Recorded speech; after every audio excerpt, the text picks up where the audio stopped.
My name is Samuel Leeds, and it is my pleasure to bring live to you Joe and Jane Harling.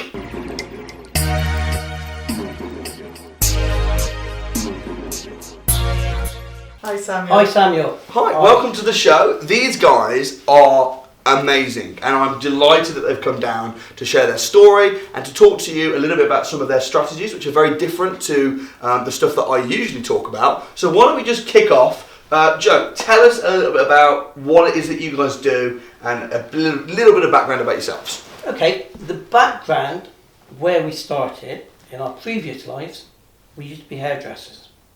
You look like a hairdresser. That was a joke. Yeah, we used to be hairdressers. And the first property we worked out of, we actually converted into 4 apartments above the salon. And that got us into our strategy, which is title splitting, to find larger properties where we can add value and we convert. Hold on. This is correct. So you were hairdressers and come again, what happened? Well, what happened was we had a flat up above our first hairdressing salon, Yeah. our first home. And So you lived at this we hairdressing lived up above the salon. Yeah. Right. But kind of time moves on and we went ahead and we bought our first house. Yeah. And we moved out, but we weren't in property, so it just stayed empty. And we kind of used it for a staff room and a storeroom, but Yeah. it stayed for years. It stayed empty. Wasted We space. didn't know anything Junk else. rooms. This is above the hairdressers? Yeah. And it's just like an empty bit that you own? Yeah. And then what happened? Well, one day we were watching something, I think, on the television, wasn't it? And Joe said, "Do you reckon we could convert this into flats?" And we knew no different. So we said, well, yeah, maybe these 2 rooms would go into one flat, perhaps another flat up there, and then another one there. And it was a Grade 2 listed building in a conservation area, but we knew no different. So we stuck the plans in, and true to life, it was the hardest planning application we had ever got through. We were learning. We were learning. Yeah. But you know what? It passed. So hold on. It passed. You bought the hairdresser's place. Yes. Yeah. How much did you buy it for? Well, we actually paid, we bought the commercial lease in 1980. Yeah. And we paid 125,000 for the actual freehold in 88. We're going back a long time We're now. going back a long way. time. A long But time. Yeah. this planning didn't start until the late 90s. So then the late 90s when you did, how many flats did you put it We into? created 4 flats. 4 out of our flats. 2-bed And then apartment. out of a 2-bed apartment, you Yeah. created 4 flats. Yeah. And then did you sell them or keep them and rent them out? No, what we did then was We still own them. we let them out. We still own the property. So we let them out. Yeah. And we watched the rent coming in. We still carried on running all our hairdressing salons, because we had 6 at the time. Yeah. But kind of whenever there was a bank holiday or something like that, it used to cost us about £1,500. And, you know, Because the somebody's off hairdressers sick, had to be you know, paid. that kind of stuff. But we kind of watched the rent coming in and we thought, we like this. This sounds good. Yeah. And so we just exploded it from there. And presumably the money that you're making off 4 apartments, you know, that was a reasonable amount of cash flow. Absolutely. And were you it thinking was. at this point, the money that we're making off the property, that's actually easier money than the money we're making off hairdressing? Well, in fact, Yeah. we expanded it more because we actually sold the hairdressing salons to other hairdressers, and we still own the freehold, but on a commercial lease. So we actually found that the guaranteed income that the tenants were paying us, on some weeks, actually exceeded the kind of profit when we were there, you know, with all the stress and the worry and the hassle of running the actual salon. And we had 60 hairstylists at one time, and believe me, that can be stress and hassle. I can believe Yeah. so. I can believe so. So then what happened? Well, then what happened was my mother watched what we were doing, and she used to... This is the start of our cookie cutter now. Yeah. We realised, because, like Jane said, with the salons, when we sold the businesses, we suddenly realised we were earning more through the rent from the commercial unit and the 4 properties above than working 60 hours a week behind the chair. Yeah. So we thought, we like this. And so my mum watched this, Yeah. and she used to get the train from Bristol to Weston-super-Mare to go ballroom dancing every week. Yeah. And she said, Jane, I'd love a little flat of my own. How can we do this so I can stay down there for a few nights? So we said, well, hang on. What about if we were to buy a big property and maybe make a flat for you with one part of it, but then the other flats could pay for it? Okay. And she said, I'd like that. And so that's exactly what we did. We got Mum her own seaside flat with 2 flats above, and then we later developed 2 flats behind, which meant that we had Mum's flat totally for free, and it meant that the mortgage on Mum's flat was being paid for by the income from the properties that surrounded it. That's amazing. Well, it was amazing, and so and this was long before title splitting kind of was like a strategy. You know, it kind of wasn't bandied about. There wasn't any property education even in those days. Yeah. And we just discovered this by accident. A broker friend of ours said, "Well, hang on a minute. How about if we would create a separate lease on each of those flats and take out a separate buy-to-let mortgage? Because of course they only came out in the mid-90s, so it hadn't been out long. How about," he said, "if we do a separate buy-to-let mortgage, we could raise the value and then we'd get all the money out, so you'd actually even put money in your pocket, still own the property and have Mum's flat for free." And we thought, this is sounding even more exciting. Yeah. So we thought, well, if it works once, hell, let's go it loads more times. And so we carried on doing it all the way around Bristol and Western-super-Mare. So you just started buying up flats, splitting them into multiple we started flats. buying anything. Anything? Well, anything. As Joe says, if it doesn't move, we'll convert it. That's our motto. If it doesn't move, we'll convert it. So tell me where you're at today then. So is this something that you're still doing today?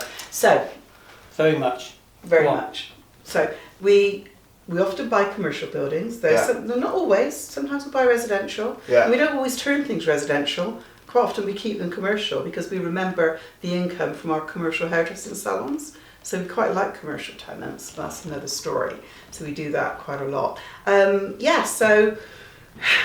now we've got quite a big portfolio, lots and lots of tenants, and we really don't want any more. So for the last couple of years, what we've been really focusing on is converting bigger properties into apartments or houses or commercial units, and then actually selling them on and so on. So that's cool. That's cool.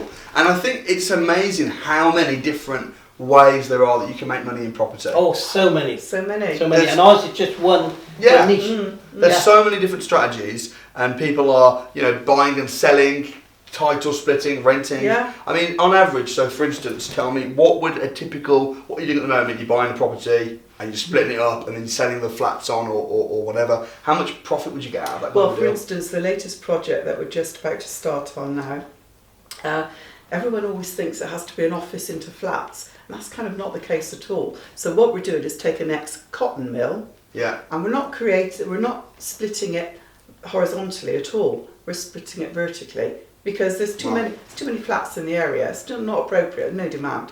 So we're actually creating townhouses. So this particular project we're working on now, we're purchased for 327. The GDV will be 1.6, just over, and the profit should have a 4 in front of it. So it's a really exciting strategy, but we're creating what the market demands, not what we think is our strategy. Plus, as well, in a way, we're the good guys because a lot of landlords get bad press. People are out there saying, "Oh, all these landlords are taking it away from first-time buyers. How can people get on the property ladder?" Which is completely unfounded.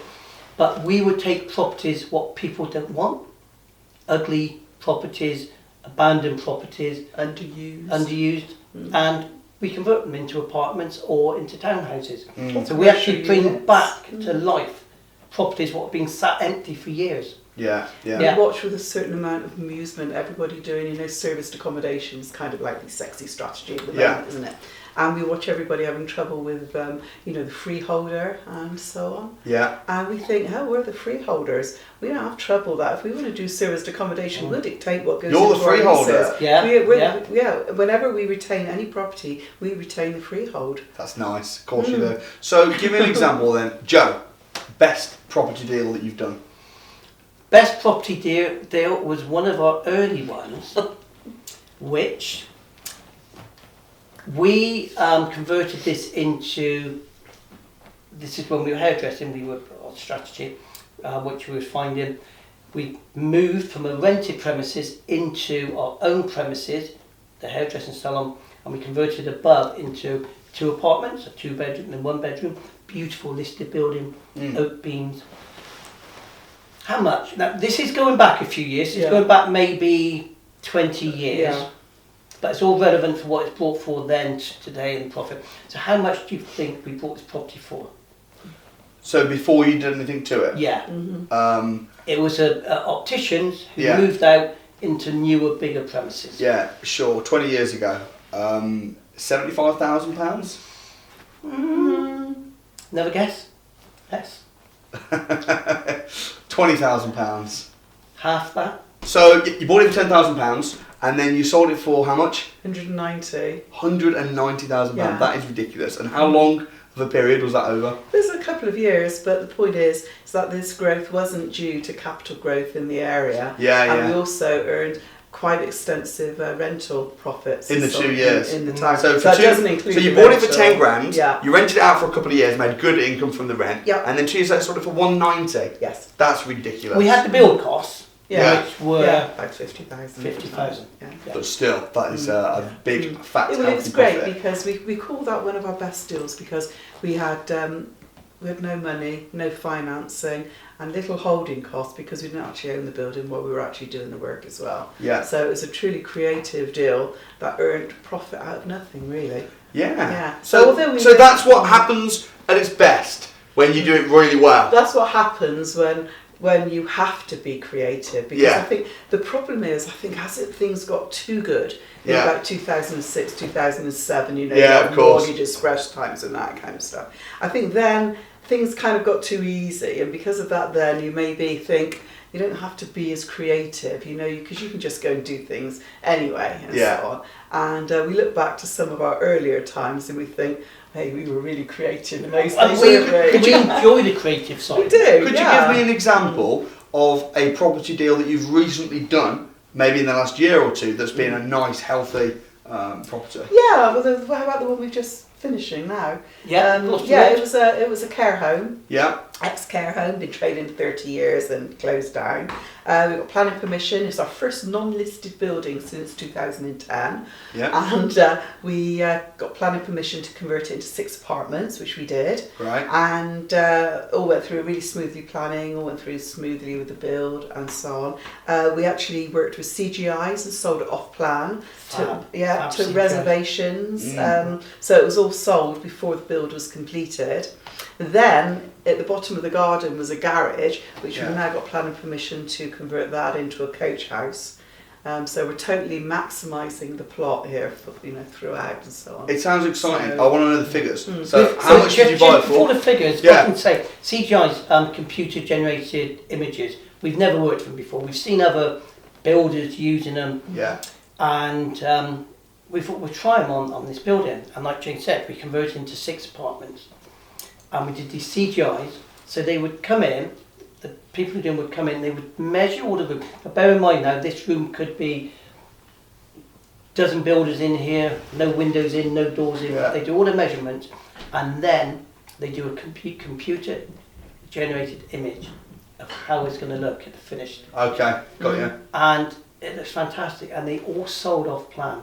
It never seemed appropriate to us before, because doing listed buildings kind of always feel you have to stage the property and make the property so people can sort of feel the history of the building Yeah. and so on. But we think this came over just as well in the CGIs, and the amount of holding costs that it cut down Reduces. is dramatic. Yeah. Yeah. So Yeah. I think kind of So that's something you'll be doing again. we're Oh, going to definitely. be doing that Definitely. a lot more in conjunction with conversions as opposed to new build. Yeah.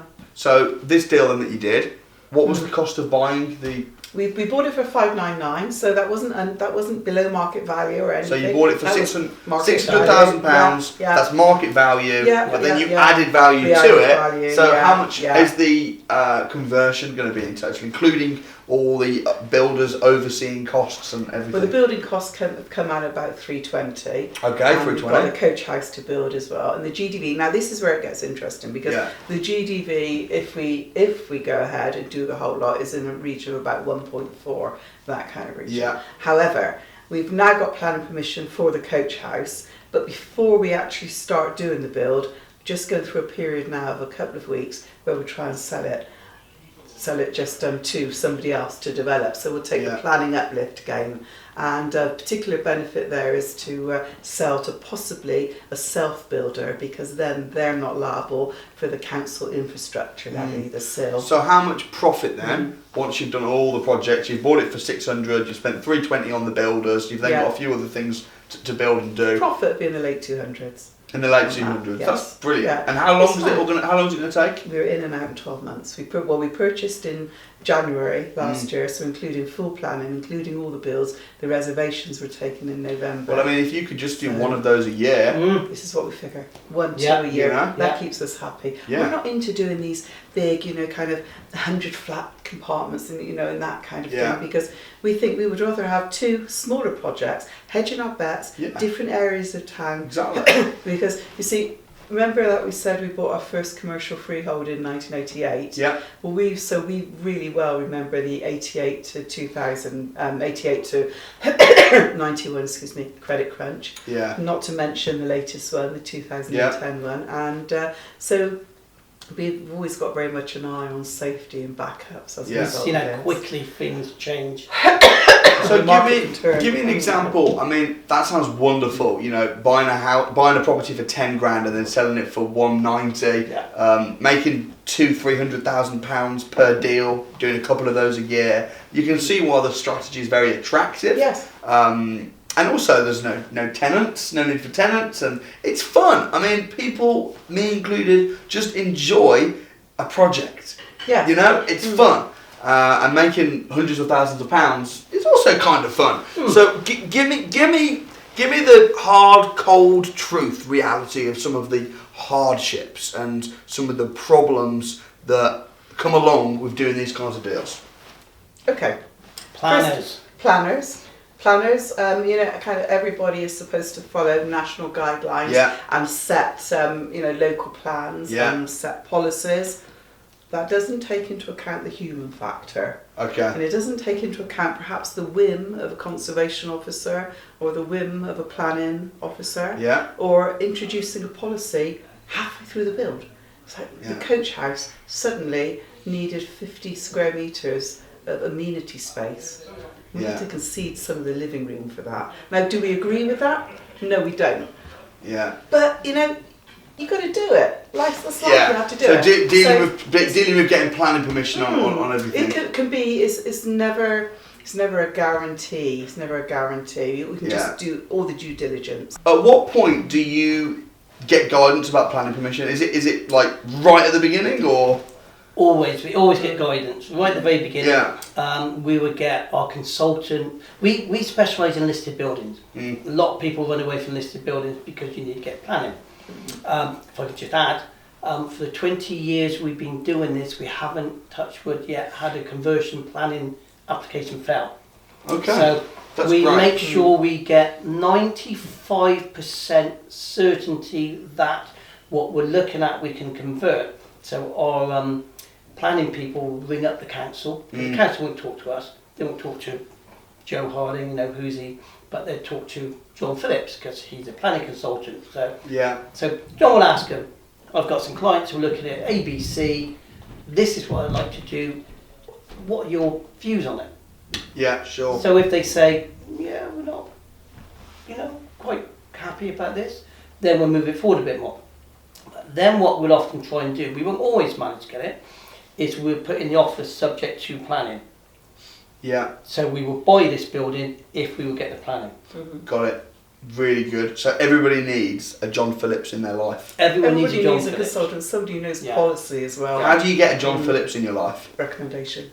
And what would his job description be? Planning consultant. A planning consultant. Yeah. So really good lesson there then. Yeah. If you're going to be doing this, you need to know a planning consultant. Know your policies as well. Yeah. So how much do you guys know or have to know about planning? Do you have to be really clued up as well before you go to John? We've got a pretty good idea. Because obviously you can't ring the guy up and get him to every project you see. We do a heck of a lot of due diligence online and that kind of stuff. You filter out all the basic stuff. Generally, the properties that we go to view, 95% of the time we will actually offer on, because really the viewing more or less just confirms what we've suspected. So to when be you said that the biggest instance. problem in the business is planning, is Well, that one the of the biggest problems. one of the biggest? Is that the council kind of like moving goalposts a little bit and stuff? It could be, and also just the interpretation of Yeah. the rules. and Can that be thing. an absolute deal breaker? Could it be that you've said, I'll buy it subject to planning, you've got the planning approved, then you're in the middle of getting all the builders doing stuff, the council go, hey, I didn't say that, and there's a slight misinterpretation. Could it be that it scuppers the deal? Once they've given you planning, with You're the plan okay. gone through, you're okay. Yeah, but you need to stick to the planning, Oh, yeah. or put in an amendment. Yeah. If you kind of go Could off you, on with your it, strategy, could you really end up in the net? Could you end up, going about due diligence and then being completely screwed over? What scares me, I think, is when I see somebody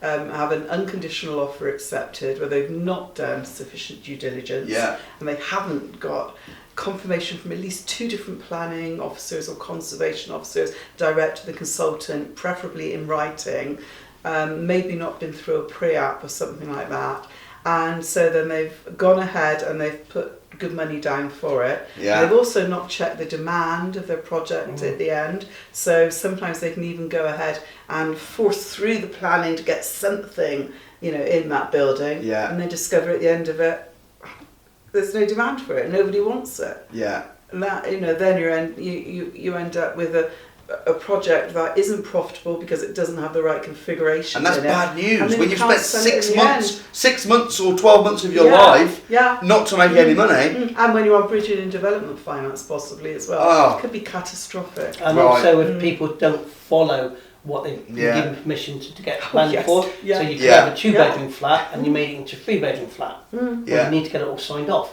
Yeah. Sure. So you won't get it signed off. Are there any other big major problems or potential challenges to doing this sort of strategy? Well, I think the majority of the challenges don't come from people like us, sort of within the industry. It's kind of changes from outside, government changes that are foisted upon us. Yeah. For instance, the strategy of exchange contracts, go and do your development, complete on the development, refinance the next day, the kind of mortgage at stress kind of thing. Yeah. It worked absolutely fine. But of course, that was withdrawn just, straight away like that. Yeah. And so of course, all the buy-to-let lending then all came down, which meant that people didn't have exits for the projects that they were perhaps working on. Yeah. A lot of the bigger developers had projects pulled from under them. Thankfully, we only worked on smaller projects, which we were able to, sort of get out of and still carry on and run our portfolio.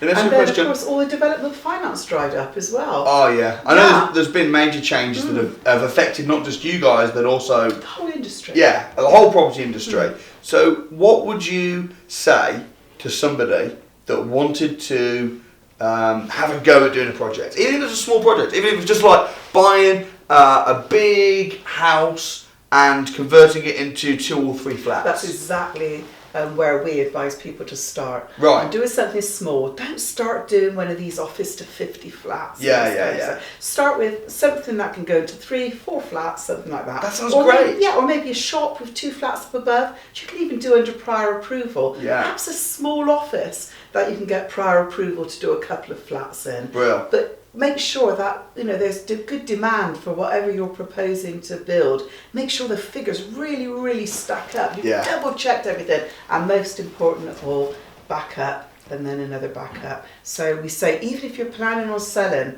that's fine. But what if the market turns around? What if something really unpredictable happens in the world market?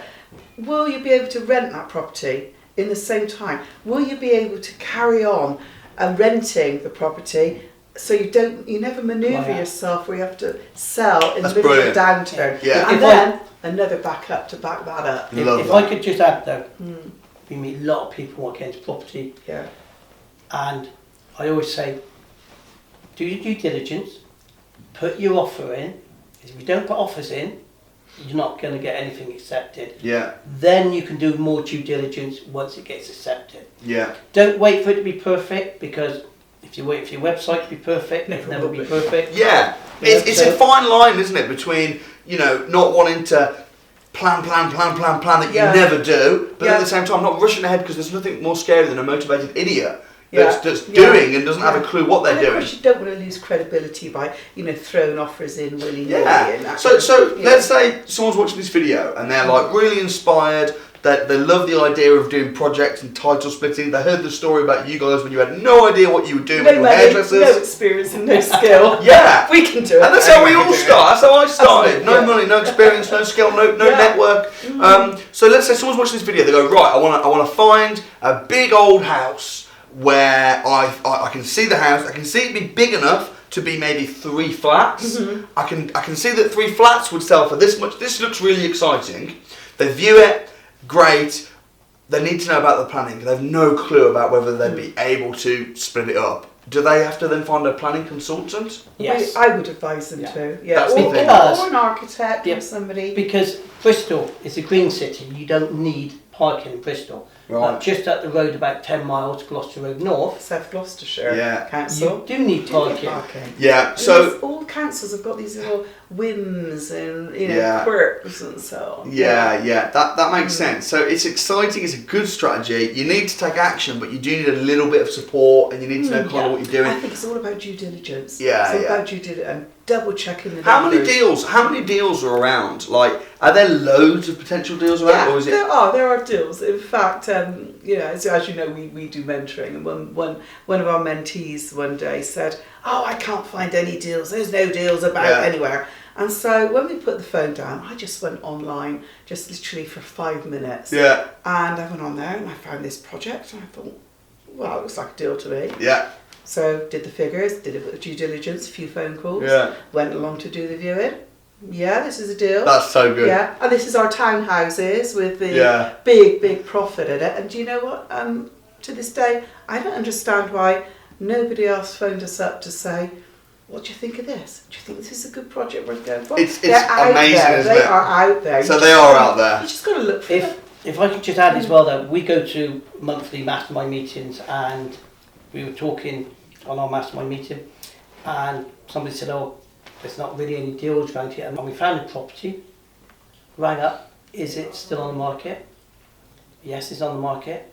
So they've gone now, actually today, to do a viewing. Yeah. It may not come to anything. It may not come to anything, but it's great. there. Yes, yeah. Get out there, view houses. Get out there, and Love that. Keep looking online, but be consistent. Yeah. Be consistent. Don't, people sometimes look for 1 week, 2 weeks, and then think, oh, there's nothing out there.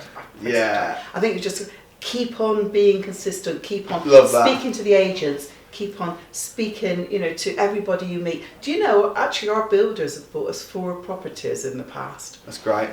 But they know that there's something in it for them. Of course. Incentivise people, make it worth people's while to help you. Of course. So, what are your plans for the future then? What are you guys planning on doing over the next sort of 12 months or so? Doing what we do. We love what we do. We love. We're kind of. I'm a creative. Jane's a star creator. I love finding the deals, negotiating for the deals.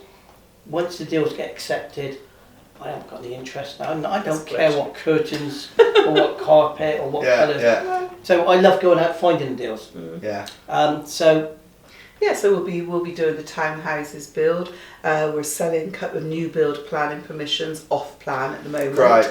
And expanding hugely more into the education because I love that. I love that you guys are doing deals, making hundreds of thousands of pounds, doing really well, but then you're still taking time to help people. There's a lot of controversy, isn't there, out there about kind of people doing education in property, and we only had a conversation with somebody online yesterday about that, and I think what people fail to realise is that people were watching what we were doing, and then they'd phone up and say, "Oh, can you help me?" And we say, "Yeah, sure. Can we come and look at the deal?" "Yeah, of course." I think it was when it got to the stage when Joe was spending 2 to 3 hours every night for perhaps 4 nights a week, and we were spending 3 days a week showing people around our projects and not having time for anything. That we thought, hang on a minute, we aren't with the best will in the world, and we love helping people, but we're really not a charity either. Yeah, exactly. So that's kind of how the property grew up, and then we get asked the same questions over and over again, and we think, just come on the 1 day course, come on the 3 day course. Yeah, we exactly. learn it all. And you do a mentoring program. We do. Like a we 12-month do. 12 We months do. mentoring. And right now we're doing mentoring program together. Yes. We run an academy and you're helping out. Yeah. And like yourself, I just think that if you've got the information and you know that you can change lives by teaching it, not to teach it would be a sin. But just consider, we've spent 20 years making quite a few errors along those years. Yeah, exactly. And we've had some joint ventures which have gone very badly wrong, which we've learned a huge amount from. We've discovered projects where maybe we didn't have sufficient backup, and that's cost us dear. Maybe some of the planning hasn't got exactly, we haven't got the exact configuration we wanted. So we've had all these learning experiences over 20 years, and kind of somebody who's just planning on coming into the industry, sure, you can go out there and make all the same mistakes again, but kind of why reinvent the wheel?